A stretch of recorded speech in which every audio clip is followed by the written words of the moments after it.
Votre rendez-vous consacré aux entreprises des Hauts-de-France. Bonsoir à tous, bienvenue dans votre magazine Hauts-de-France Business sur BFM Grand Lille et Grand Littoral. La création d'entreprises a bondi de 5% dans les Hauts-de-France en 2020 malgré la crise sanitaire, avec deux secteurs particulièrement concernés, le transport et l'immobilier.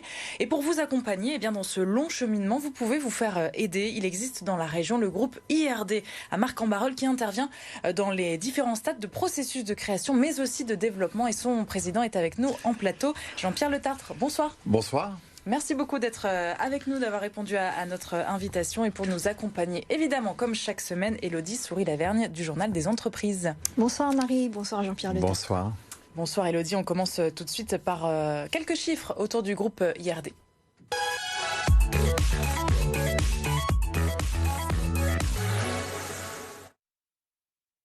En 2020, donc l'an dernier, le groupe IRD a investi près de 9,5 millions d'euros au capital des entreprises de la région. Vous allez nous expliquer un petit peu tout ça. Et puis du côté des réalisations, en 2020, on retient le siège de l'établissement français du sang ou encore le restaurant panoramique Nu du côté de Lille. Alors le groupe IRD, je le disais en introduction, en appui pour la création, la concrétisation de projets d'entrepreneurs. Dans quel domaine précisément? Puisqu'il y a plusieurs secteurs bien précis. On parlait du capital à l'instant. Oui, effectivement, l'IRD, c'est un fonds territorial, donc il a une vocation d'aider des entreprises du territoire, avec 3 piliers. Un pilier qui est le capital développement pour les entreprises, alors effectivement de la création jusqu'au stade de l'ETI. Un deuxième pilier qui est l'immobilier, donc pour accompagner soit les chefs d'entreprise dans leur immobilier, soit pour d'autres opérations pour accueillir des entreprises. Et puis un troisième pilier qui est du conseil en développement pour les entreprises, du conseil en transformation. Voilà, c'est cet ensemble de 3 piliers qui composent l'IRD.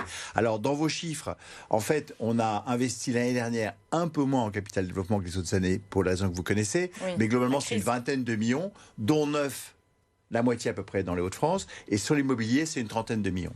Elle a été impactée comment? Alors l'activité de l'IRD l'année dernière, c'est un petit peu moins de capital investissement, il y a oui, un peu moins de projets de développement. Il y a eu des projets qui ont été reportés ou gelés pendant cette période. Comme tout le monde, on a été confinés aussi, comme tout le monde. Donc on a... Tout s'est mis un peu sur pause. Voilà, il y a eu une sur pause. Mais ce qui est particulier, c'est cette reprise absolument exceptionnelle qu'on connaît aujourd'hui. Le rebond était complètement imprévu et très étonnant en ce moment. Qu'est-ce que vous retenez justement de ce qui se passe là en ce moment? On parle vraiment d'un rebond, parce que vous avez quand même le témoignage de ces entrepreneurs des Hauts-de-France. Bien sûr, bien sûr. Écoutez, il se passe quelque chose qui mérite réflexion et analyse pour prévoir demain. Effectivement, on a ce qui était absolument pas prévu, pas assez de ressources humaines, pas assez de matières premières, le chômage qui baisse. On va revenir à un PIB quasiment de 2019. Je vous rappelle que pendant la crise de Lehman Brothers, il a fallu 4 ans avant que le PIB français retrouve la situation d'avant Lehman Brothers. Là, il aura fallu 12 mois. Donc, en fait, si vous voulez, on a une situation de rebond tout à fait étonnant. Alors, je pense que c'est lié peut-être à 3 choses. La première, c'est qu'au fond, cette crise, d'abord, n'a rien cassé, n'a rien détruit, n'a rien abîmé. Même le système financier n'a pas explosé, comme pour Lehman Brothers. Et surtout, a mis en accélération 2 tendances de fond, qui sont les ruptures technologiques, numériques, mais pas que, bio, etc. Et l'environnement. Donc ces 2 vecteurs de fond sont des vecteurs de développement et de transformation. Ça se ressent dans votre activité, vous, au quotidien, chez IRD ? Exactement. Et ces 2 éléments-là se font qui nécessitent des investissements, se font avec l'argent pas cher. Mais justement, on parle de rebond, on parle aussi de défaillances d'entreprises qui doivent arriver, une grosse vague qui était annoncée pour 2021 avec ce rebond plus rapide. Est-ce qu'on pourrait s'attendre à ce qu'il y ait moins de cas que prévu? Écoutez, ou reporter à 2022, 2023. Peut-être. Alors effectivement, la question qu'on se pose, et c'est la question de tous les entreprises, c'est est-ce que ce rebond est provisoire?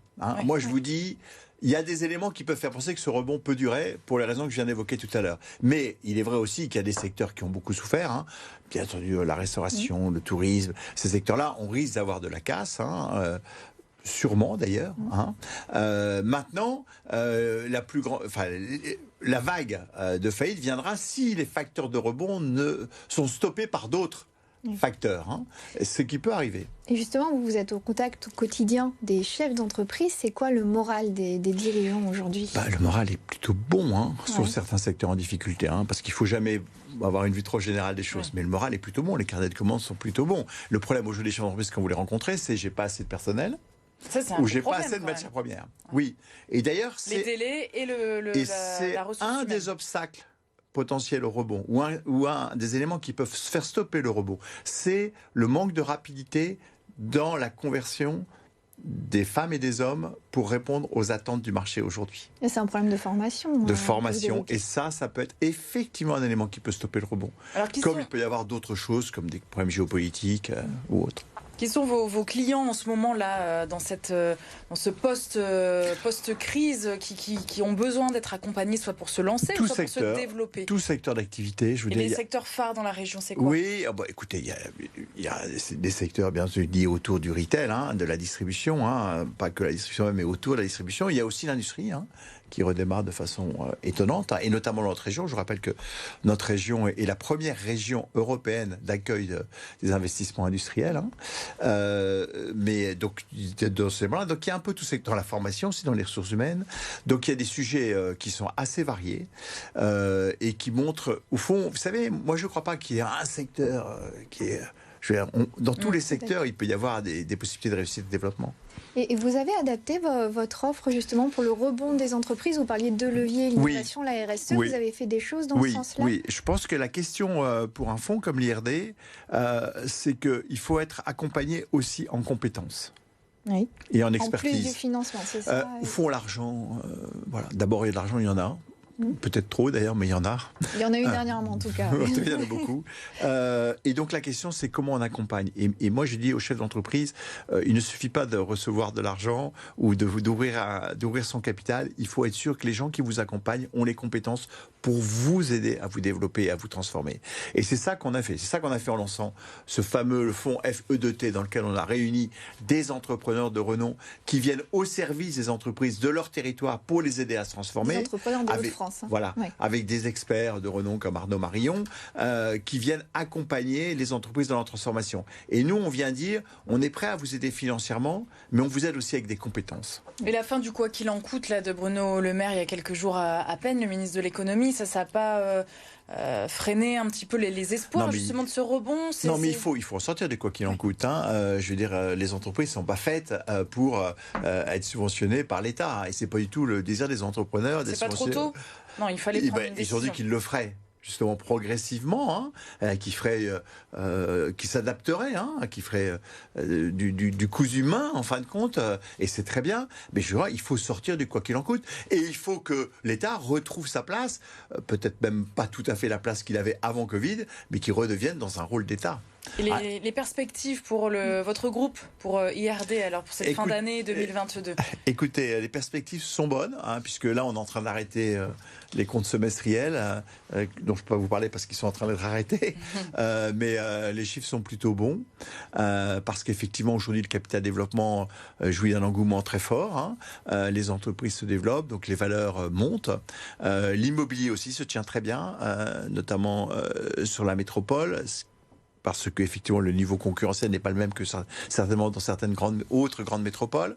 Voilà, donc non, les chiffres sont plutôt positifs. Donc on est plutôt dans un cycle optimiste. La question aujourd'hui, c'est qu'il faut investir et se transformer. Ou investir pour se transformer. Le danger qu'il y a aujourd'hui d'un rebond un peu trop fort, c'est qu'on ne fasse pas les transformations nécessaires à l'IRD, comme dans nos participations, comme dans les autres entreprises. Justement, parmi les transformations que vous évoquiez, vous parliez tout à l'heure de la RSE. Il y a aussi un outil dans la région qui s'appelle le World Forum. Comment ça peut aider les entreprises? Oui, tout à fait. Voilà. Comment est-ce que ça peut aider les entreprises? Je pense que clairement aujourd'hui, la question de la RSE. Alors, il y a plusieurs éléments dans la RSE, mais peut-être la question de l'environnement. Et dans l'environnement, la question du réchauffement climatique est vraiment au top des préoccupations des entreprises, parce que c'est une question de durabilité et de durabilité du développement. Donc aujourd'hui, qu'est-ce qui fait qu'une entreprise a besoin? Je vais vous donner un exemple très pratique. Aujourd'hui, par exemple, il y a des entreprises qui ne s'implantent pas dans des villes où il n'y a pas assez d'eau. Oui. Et donc, ça, c'est handicapant pour... oui, bah oui, mais on n'y pense pas forcément au départ. Voilà. Vous voulez un exemple? En voilà un concret qu'on m'a donné hier. Donc, effectivement, la sauvegarde de l'eau est un élément de l'attractivité économique. Donc, maintenant, dire, on a une question RSE, et puis je parle d'attractivité économique à un autre moment, non, c'est complètement lié. Demain, vous n'allez pas attirer des salariés, des compétences dans une ville où on aura du mal à respirer, où les enfants tousseront, auront des... Voilà. Donc, aujourd'hui, la question de l'environnement est clé. Et la question sociale dans la RSE est très importante aussi, parce que je crois qu'un des risques qu'on a aujourd'hui, c'est le creusement des inégalités.